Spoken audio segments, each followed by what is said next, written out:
नमस्कार मैत्रिणींनो, मी डॉक्टर ज्योती सदावर्ते, सध्या किमया फर्टिलिटी सेंटर व sunrise multi speciality hospital Kolhapur येथे स्त्री रोग व वंध्यत्व निवारण तज्ञ म्हणून कार्यरत आहे। आज मी इथं परत तुमच्या सोबत आहे एका महत्वाच्या उपचार पद्धतीबद्दल माहिती करून घेण्यासाठी।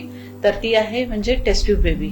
तुम्ही खूप वेळेला हा शब्द ऐकला असेल, वंध्यत्व निवारणच्या ट्रीटमेंटमध्ये टेस्ट ट्यूब बेबी ट्रीटमेंट ही ऑफर केली जाते। तर आपण या सत्रात डिटेलमध्ये जाणून घेणार आहोत टेस्ट ट्यूब बेबी ट्रीटमेंट किंवा IVF इक्सी ट्रीटमेंट म्हणजे नक्की काय, कोणत्या पेशंटला ही ट्रीटमेंट लागू पडते, साधारणतः या ट्रीटमेंटचा सक्सेस रेट किती असतो, ही ट्रीटमेंट म्हणजे नक्की ह्या ट्रीटमेंट किंवा ह्या प्रोसेसमध्ये काय होतं आणि हा उपचार पद्धतीचे काही कॉम्प्लिकेशन्स अवेलेबल आहेत का। तर मग पहिल्यांदा आपण हे जाणून घेऊया की IVF किंवा टेस्ट ट्यूब बेबी म्हणजे काय। तर टेस्ट ट्यूब बेबी या अत्याधुनिक ट्रीटमेंटमध्ये पहिल्यांदा स्त्रीला फर्टिलिटी हार्मोनची इंजेक्शन दिली जातात, जेणेकरून स्त्री बीजकोशामध्ये स्त्री बीज ही भरपूर प्रमाणात निर्माण होतील। युजली 10 ते 12 दिवस ही इंजेक्शन तुम्हाला घ्यावी लागतात। ह्या इंजेक्शनचा कोर्स झाल्यानंतर जेव्हा स्त्री बीज ही एका सर्टन साईजची होतात, तेव्हा स्त्रीला अनेस्थेशिया देऊन सोनोग्राफीच्या मदतीने ही जी स्त्री बीज आहे ही बाहेर काढली जातात आणि लॅबोरेटरीमध्ये तज्ञ डॉक्टरांच्या मदतीने ही स्त्री बीज स्पर्मच्या बरोबर सोडली जातात किंवा त्यामध्ये शुक्राणू हा इंजेक्ट केला जातो। सो IVF जर ट्रीटमेंट असेल तर फक्त ही स्पर्मच्या बाजूला सोडली जातात किंवा स्पर्म एगच्या बाजूला सोडली जातात आणि इक्सी ट्रीटमेंटमध्ये एका एग मध्ये एक स्पर्म हा इंजेक्ट केला जातो।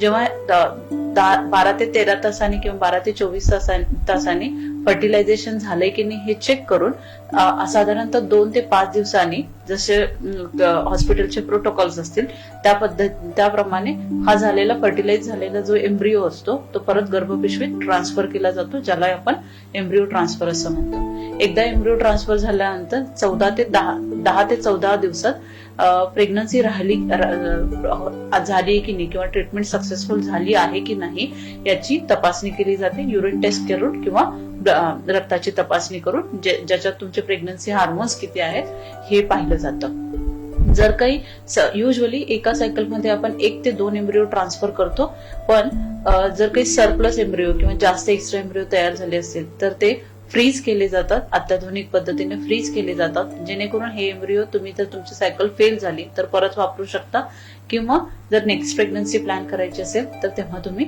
वापरू शकता। सो ही होती in short procedure test tube baby म्हणजे मध्ये नक्की काय काय गोष्टी इन्व्हॉल्व्ह होतात त्या। टेस्ट ट्यूब बेबी ट्रीटमेंट ही आता सध्याच्या ह्याला एक खूप आधुनिक ट्रीटमेंट आहे आणि कॉमनली ज्या पेशंटला दुसऱ्या कुठल्या ट्रीटमेंटने प्रेग्नन्सी राहत नाही किंवा वंध्यत्व निवारण होत नाही त्यांच्यासाठी टेस्ट ट्यूब बेबी ट्रीटमेंट ही उपलब्ध केली जाते। थोडंसं डिटेलमध्ये पाहू की नक्की टेस्ट ट्यूब बेबी ट्रीटमेंटमध्ये काय होतं। तर युजली पहिल्यांदा जेव्हा तुम्ही वंध्यत्व निवारणासाठी डॉक्टरांना भेटता आणि तुम्हाला जेव्हा टेस्ट ट्यूब बेबी ट्रीटमेंट ही डिसाईड केली जाते, तेव्हा तुम्हाला तुमचं पूर्ण जनरल चेकअप होतं, तुमची हेल्थ ओव्हरऑल हेल्थ कशी आहे, तुमचं वजन कसं आहे, वजन चांगलं आहे की नाही, चांगलं इन द सेन्स हेल्दी रेंजमध्ये आहे की नाही, दुसरे काही हॅबिट्स असतील, आरोग्याला अपायकारक गोष्टी अशा बंद करायला चांगल्या सवयी लावल्या जातात, आहारामध्ये बदल केला जातो आणि असं जेणेकरून की तुम्ही प्रेग्नन्सी कॅरी करण्यासाठी एकदम फिट स्टेजमध्ये असाल असं प्रिपरेशन पहिल्यांदा केलं जातं। त्याच्यानंतर स्त्रीला फर्टिलिटी हार्मोन्स जे असतात ते थोड्याशा जास्त डोसमध्ये देऊन स्त्री बीजकोशामध्ये स्त्री बीज भरपूर प्रमाणात तयार होतील अशी ट्रीटमेंट केली जाते। जवळजवळ 10 ते 12 दिवस ही ट्रीटमेंट चालू शकते इंजेक्शनची।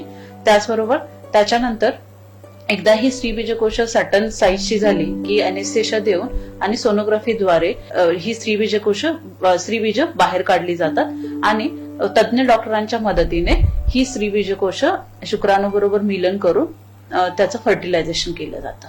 एकदा फर्टिलायझेशन झालेला एम्ब्रिओ किंवा प्रोसेस ही फर्दर लॅबोरेटरीच्या इन्क्युबेटरमध्ये कंटिन्यू होते आणि 2 ते किंवा 5व्या दिवशी म्हणजे फर्टिलायझेशन केलेल्या 5व्या दिवशी किंवा ओसाइट कलेक्ट केल्यापासून किंवा स्त्री बीज कलेक्ट केल्यापासून 2ऱ्या किंवा 5व्या दिवशी जर तुमची गर्भपिशवीची कंडिशन चांगली असेल तर ती इम्प्लांट केली जातात किंवा एम्ब्रिओ ट्रान्सफर जसं आपण आपल्या मेडिकल टर्म्समध्ये म्हणतो ते ऑफर केलं जातं। युजली आपण या IVF ट्रीटमेंटमध्ये 1 किंवा मॅक्सिमम 2 असे एम्ब्रिओ ट्रान्सप्लांट करतो। जर काही सरप्लस किंवा एक्स्ट्रा एम्ब्रिओ जर तयार झाले असतील तर त्याला आपण फ्रीजिंग मध्ये ठेवतो आणि या प्रोसिजरला आपण क्रायो प्रिझर्वेशन असं म्हणतो.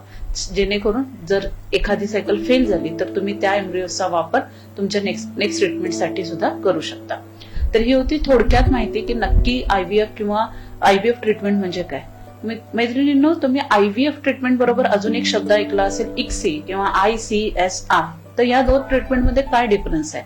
IVF इन विट्रो फर्टिलायझेशन ही ट्रीटमेंट जेव्हा स्पर्म्स चांगले असतात किंवा शुक्राणू हेल्दी असतात तेव्हा वापरली जाते, जिथे की फक्त एकच्या बाजूला स्पर्म्स सोडले जातात. पण ICSI ट्रीटमेंटमध्ये ही अजून अत्याधुनिक ट्रीटमेंट आहे, जिथे मायक्रोस्कोपच्या खाली एक स्त्रीबीज घेऊन त्या स्पर्म किंवा शुक्राणू हा त्या स्त्री बीजामध्ये इंजेक्ट केला जातो. तर त्याला आपण म्हणतो इंट्रासायटोप्लाझ्मिक स्पर्म इंजेक्शन. सो ही treatment most of the time जिथं मेल फर्टिलिटी प्रॉब्लेम असतो किंवा मेलचे स्पर्म्स हे हेल्दी नाही आहेत किंवा काही डिफॉर्मिटी आहे, अशा या कारणासाठी ICSI ट्रीटमेंट सुद्धा वापरली जाऊ शकते. त्याच्यानंतर ही नक्की कोणाकोणाला ट्रीटमेंट गरजेची असते किंवा ह्याची इंडिकेशन्स काय आहेत आयव्हीएफ ट्रीटमेंटची किंवा टेस्ट बेबी ट्रीटमेंटची. जेव्हा आयव्हीएफचं इन्व्हेन्शन झालं, ही ट्रीटमेंट ज्या स्त्रियांना ट्यूब्स ब्लॉक आहेत, जिथं ट्यूब म्हणजे गर्भपिशवीच्या बाजूच्या ज्या 2 नलिका असतात त्या ब्लॉक आहेत, त्या काम करत नाहीत, त्यांना ऑफर केली होती. आणि this is the most common indication की आपण आयव्हीएफ ट्रीटमेंट ही ट्युबल डिसीज किंवा ट्यूबचे काही आजार असतील तर त्याच्यासाठी वापरतो. पण त्याचबरोबर इव्हॉल्विंग इरामध्ये ही ट्रीटमेंट ज्या स्त्रियांना एक बरोबर तयार होत नाही किंवा स्त्रीबीज व्यवस्थित तयार होत नाहीत, PCOD मध्ये असू देत किंवा कुठल्याही हार्मोन्सच्या इनबॅलन्समुळे, जिथं साधी मेडिकल ट्रीटमेंट ही काम करत नाही, त्यांना ही आयव्हीएफची ट्रीटमेंट ऑफर केली जाऊ शकते. त्याचबरोबर काही काही पेशंटमध्ये जिथं काही अनएक्सप्लेन्ड इन्फर्टिलिटी किंवा एक्सप्लेन करण्यासारखं काही कॉज नाहीये, दुसऱ्या ट्रीटमेंटला पेशंटला रिस्पॉन्स येत नाही, तेव्हा आपण ही ट्रीटमेंट ऑफर करतो. त्याचबरोबर ज्या स्त्रियांची पाळी 40 वर्षाच्या आधी बंद होते, मिनोपॉज येतो किंवा रजोनिवृत्ती आपण ज्यांना म्हणतो, या स्त्रियांना डोनर ओसाइट म्हणजे दुसऱ्याचं एक घेऊन ही ट्रीटमेंट ऑफर केली जाते. आणि ह्याचबरोबर शेवटचं म्हणजे ज्या स्त्रिया किंवा जे कपल्स सरोगसी प्लॅन करत आहेत त्यांच्यासाठी सुद्धा IVF ICSI ही ट्रीटमेंट करावी लागू शकते. जसं मी मगाशी म्हणाले की ही ट्रीटमेंट चालू करण्यासाठी प्रिपरेशन म्हणून तुमची हेल्थ ही ऑप्टिमम कंडिशन मध्ये आहे किंवा तुम्ही you are in a healthiest state of your life, त्या असं पाहिलं जातं, जेणेकरून प्रेग्नन्सी कॅरी करण्यात किंवा IVF ट्रीटमेंट करण्यात काही प्रॉब्लेम येऊ नये. युजली ही ट्रीटमेंट 15 ते 20 दिवस चालू शकते. हाफ सायकल काही पेशंटमध्ये केली जाते, म्हणजे जिथं नुसतेच एक कलेक्ट करून किंवा स्त्री बीज बाहेर काढून ती स्पर्म बरोबर मिक्स करून एम्ब्रिओ तयार केले जातात आणि नेक्स्ट सायकलमध्ये ती परत एम्ब्रिओ ट्रान्सफर केला जातो. तो जो गर्भधारणे झाल्यानंतर जो गर्भ छोटा जो तयार झालेला असतो तो ट्रान्सप्लांट केला जातो. त्याला आपण फ्रोझन एम्ब्रिओ ट्रान्सप्लांट अशी ट्रीटमेंट म्हणतो. ह्याचा सक्सेस रेट मी तुम्हाला जसं सांगते की जरीही खूप अत्याधुनिक ट्रीटमेंट असली आणि खूप इव्हॉल्व ट्रीटमेंट असली तरीही मैत्रिणींनो या ट्रीटमेंटची 100% गॅरंटी नाही. आताचे जे रिसर्च आहेत किंवा ज्या स्टडीज आहेत त्याच्याप्रमाणे खूप चांगली जरी कितीही व्यवस्थित ट्रीटमेंट सगळं व्यवस्थित जरी झालं तर ह्या ट्रीटमेंटचा सक्सेस रेट हा अराउंड 30 to 35% आहे. म्हणजे जर 100 महिलांना ही ट्रीटमेंट जर ऑफर केली तर त्याच्यातल्या फक्त 30 ते 35 महिलांना पहिल्या सायकलमध्ये प्रेग्नन्सी राहण्याची शक्यता आहे. मग अशा महिलांसाठी काय ऑप्शन्स राहतो, they can try again 1 more cycle. He treatment ते परत ट्राय करू शकतात किंवा मग त्यांच्याकडे अडॉप्शन किंवा सरोगसी असे ऑप्शन्स उपलब्ध राहतात. ही अत्याधुनिक ट्रीटमेंट आहे ज्याच्यामध्ये आपण जास्त प्रमाणात फर्टिलिटी हार्मोन्स वापरतो. काही प्रोसिजर्स होतात पेशंटमध्ये जिथं तिचं स्त्रीबीज बाहेर काढलं जातं. त्यामुळे ऑब्व्हियसली ह्या ट्रीटमेंट बरोबर काही कॉम्प्लिकेशन सुद्धा होण्याची शक्यता असते. जरी हे कॉम्प्लिकेशन्स खूप रेअर असले तरी ही प्रोसिजर जी आहे ती विदाऊट कॉम्प्लिकेशन नाही. सो जेव्हा तुम्ही ह्या प्रोसिजरचा ऑप्शन निवडता त्यावेळेला ही गोष्ट सुद्धा तुम्ही तुमच्या लक्षात घेतली पाहिजे. तर कॉम्प्लिकेशन्स काय काय असू शकतात. मोस्ट कॉमन कॉम्प्लिकेशन ह्या ट्रीटमेंटचं आहे की मल्टिपल प्रेग्नन्सी किंवा ट्विन्स जुळं तिळं राहण्याची शक्यता असते. कधीही ट्विन प्रेग्नन्सी किंवा जुळे किंवा तिळ्याची प्रेग्नन्सी ही हाय रिस्क प्रेग्नन्सी असते. त्याच्यामुळे ह्या मल्टिपल प्रेग्नन्सी होण्याचा चान्सेस हा IVF मध्ये जास्त असतो. दुसरी महत्वाची गोष्ट म्हणजे ह्या ट्रीटमेंटमुळे काही बॉडी जास्त रिस्पॉन्स जर देत असेल तर एक प्रकारचा आरोग्य समस्या उद्भवण्याची शक्यता असते, ज्याला आपण ओव्हॅरियन हायपरस्टिम्युलेशन सिंड्रोम म्हणतो, ज्याच्यामध्ये स्त्रीला ती माइल्ड प्रकारचा त्रास होऊ शकतो किंवा सिव्हिअर, ही कंडिशन खूप सिव्हिअर ही होऊ शकते. दो व्हेरी रेअर, खूप कॉमनली होत नाही, पण ऑलमोस्ट काहीच चान्सेस नाहीत असं आपण म्हणू शकत नाही. तर यामध्ये स्त्रियाला माइल्ड डिस्कम्फर्ट किंवा पोटामध्ये काहीतरी जडपणा असं वाटत राहतो, कधी कधी पोटामध्ये पाणी भरण्याची शक्यता असते आणि ओव्हरऑल शरीरावर अपाय होण्याची सुद्धा शक्यता असते. तर ह्या कॉम्प्लिकेशनला आपण ओव्हॅरियन हायपरस्टिम्युलेशन सिंड्रोम असं म्हणतो. तुमचे फिजिशियन किंवा जे फर्टिलिटी डॉक्टर्स आहेत तुमच्याकडे ते पूर्णतः काळजी घेतात, अत्याधुनिक ट्रीटमेंट, अत्याधुनिक इंजेक्शन्स वापरून, जेणेकरून ह्या दोन्ही कॉम्प्लिकेशनचा रेट हा खूप कमी होईल.